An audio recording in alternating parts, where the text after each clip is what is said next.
Hello, this is another session of $5 in the World. This is a project I started earlier in the year. It's a book project. It involves writing down the stories and sayings that we learned from my dad growing up, that he shared over the 101 years of his life, and that we found that in our own upbringing and living with him and working with him and all different kinds of experiences, they were very helpful. They were life shaping, they're life changing, and impactful. And anytime I would tell these stories, or any one of us does, or share these sayings, people are always like, somebody was writing all those down, and they're not wrong. And so I've been thinking about this for a long time. It's been on my I ought to do that someday list for way too long, but in timing is timing. And this year, I made an effort to start writing these down. And I want to make it a book, whether it's just for the family or it becomes something more than that for the greater, you know, marketplace. Time will tell. But I started this project with the YouTube channel because it helps me stay committed to production. Sometimes you just don't, quote unquote, feel like it, but having some extra accountability, a layer of support, and feedback will help stay on task. And so that's what this is about. I covet your feedback. Want to hear what you think of what I'm writing, and so that I can make this better and better. I appreciate the encouragement and the interest. Feel free to like and share this channel. The subscription is free, and it just helps me get better at what I'm doing. I've not done this before, and it's just helping me get, I think, write a better story. This chapter is about negotiations, really. How do you navigate a disagreement? How do you get something that you want from somebody who might not at first want to provide it? How do you reach an equitable solution? Negotiation, in short. My dad was really good at that. Um, and he taught us a lot of lessons about it. I feel like we're pretty good at it. I know my brother and I and other people who worked with my dad have negotiated lots of different things, whether it's deals, family situations, um, all kinds of things. And the lessons he taught us, I think, are useful and I think applicable for anybody that wants to take the time to figure out how to apply it in their own lives. This chapter is called What's in It for Them? And I want to know what you think about it. Thanks for listening. There remains a perception that business is based on a winner-take-all mindset. The goal of negotiation is to outwit somebody and to take every advantage possible. We see it in politics more and more as well. People are coming to view compromise as a weakness or a loss. Truth be told, many businesses and politicians do operate with this in mind. While there are some sectors of life where the positions are distinctly adversarial, most business deals don't have to be that way. The best business deals are not. My dad proved to be an effective negotiator. His gift for understanding people was one reason for it. Knowing what people want and why they want it is critical for reaching a consensus. He always went into a discussion with clarity about what he wanted out of the exchange. It is difficult to get what we want if we don't know exactly what we want. Knowing what is essential to us also clarifies what we can trade for something that will work better for us. Dad made a point of being clear on what he wanted or needed out of a meeting. He also worked hard to figure out what mattered most to the other side. Dad told us the best way to get what you want out of a negotiation is do three things. Be clear in your mind what you want, get a good sense of what matters most to the other side, and figure out a way to give the other side what it wants so that you will have less resistance to get what you want. The way he phrased it was, find out what the other side wants and try to get it for them, and then you will get what you want. Obviously, if the formula wasn't working out, then the option to walk away has to be considered. Good deals come and go, bad deals last forever. A lesson his dad taught was that whomever needed the outcome the most was the one at a disadvantage. A clear willingness to withdraw from a negotiation is a strength. A confident person like my dad was always willing to believe that if the given deal doesn't work out, another one will. I think back to growing up and how my dad dealt with us on issues that needed to be resolved. He would negotiate with us because he wanted our buy-in, not just resentful compliance. I believe he wanted us to learn how to negotiate.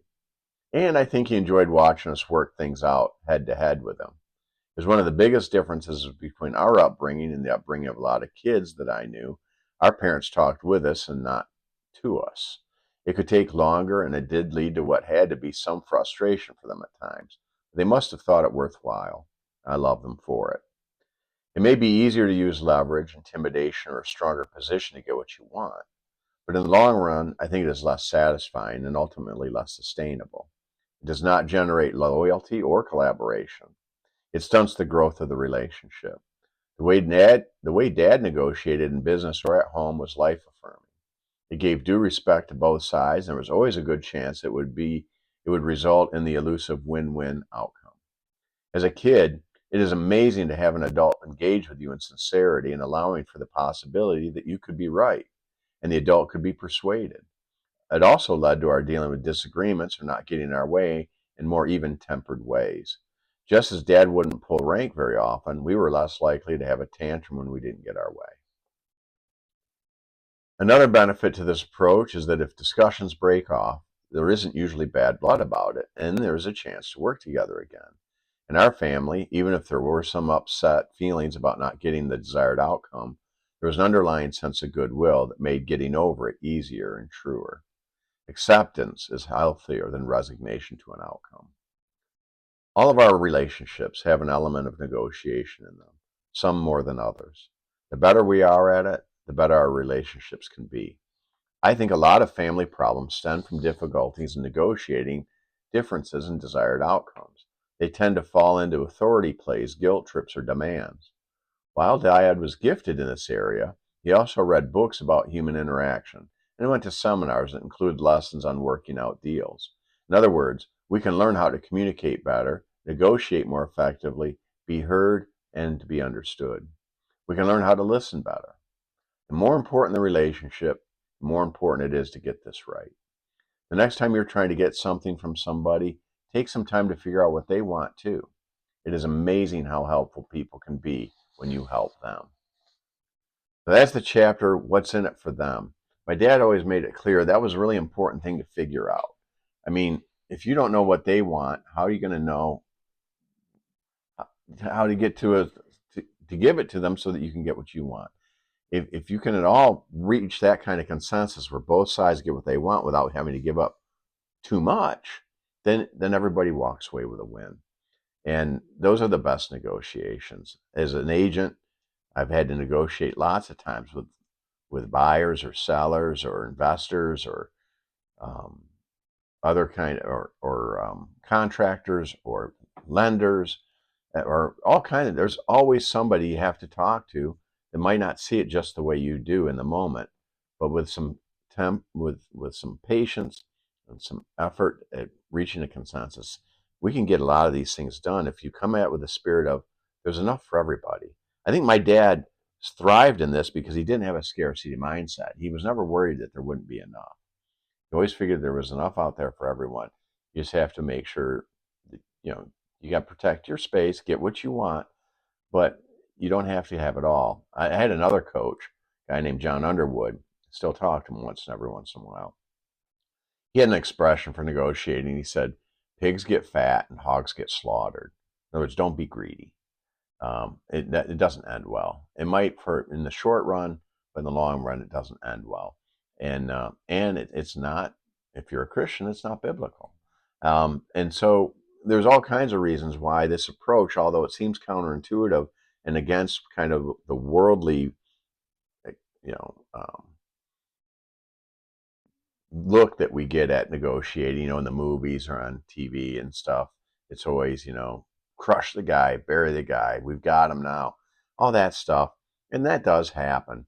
And sometimes it might even be the right play. But most of the time, especially in family negotiations, family situations, it's not the right way. It's crushing. Like I said, treating the other person with respect, realizing that their wants, needs, and desires are probably just as valid as yours, even if they're different ones, is life affirming. We're all in this together.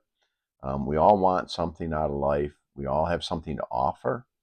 And the more we work on it from that perspective, I think the healthier disagreements can be, the healthier resolution can be, the healthier the relationship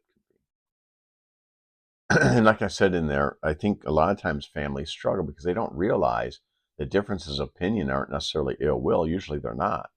They're just differences, but they can be worked through.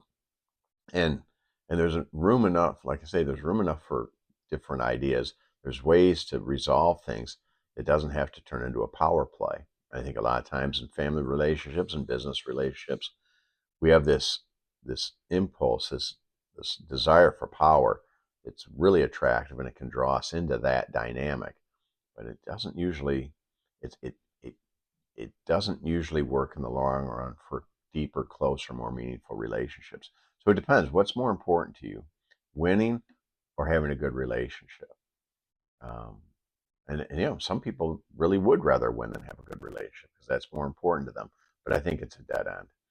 And so, what are your thoughts? If you're watching this on YouTube, there's a comment section. Love to hear your thoughts on it.